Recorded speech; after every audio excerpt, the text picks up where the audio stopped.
Gas petrol इंधनांचा तुटवडा आहे, सरकार म्हणतं अजूनही तुटवडा नाही. नाही, मी आज ऐकलंय केंद्र सरकार म्हणते, मुख्यमंत्री म्हणतात, तर याला राहुल गांधी जबाबदार आहे. चुकून म्हणाले असतील, त्यांना नेहरू जबाबदार आहे असं म्हणायचं असेल, त्यांना इंदिरा गांधी जबाबदार आहे असं म्हणायचं असेल, चुकून ते राहुल गांधींचं नाव आलं.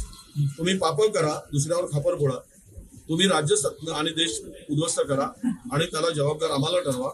ही नेहमीची टेप सातत्यानं वाजवा. लोक काय तो निर्णय घेतील. वस्तुस्थिती काय आहे? हायवेवरचे हॉटेल बंद पडले, आजूबाजूचे आता आम्ही टिळक भवनला इथले पण बाजूचे पुढचे हॉटेल बंद पडले. हे आता आम्ही बघून आलो. अनेक ठिकाणी गॅसच्या तुटवड्यामुळे लोक लाईनीमध्ये आहेत, ते आता आम्ही लाईनीत उभं केलं. जर एवढी मोठी लाईन उभी झाली असेल आणि आमच्यामुळे झाले असेल, तर मग तुम्ही ज्या निवडणुका जिंकलात त्या निवडणुका बेमानी करून ईव्हीएम मध्ये घोड करून जिंकलात. हे जर आमच्या म्हणण्यावर लोक लाईन लावत असेल तर, त्यामुळं ही बनवाबनवी जी आहे ही लोक आपलं केलेलं चुका ते दुसऱ्यावर ढकलण्याचा हा केविलवाणा प्रयत्न आहे असं मी मानतो.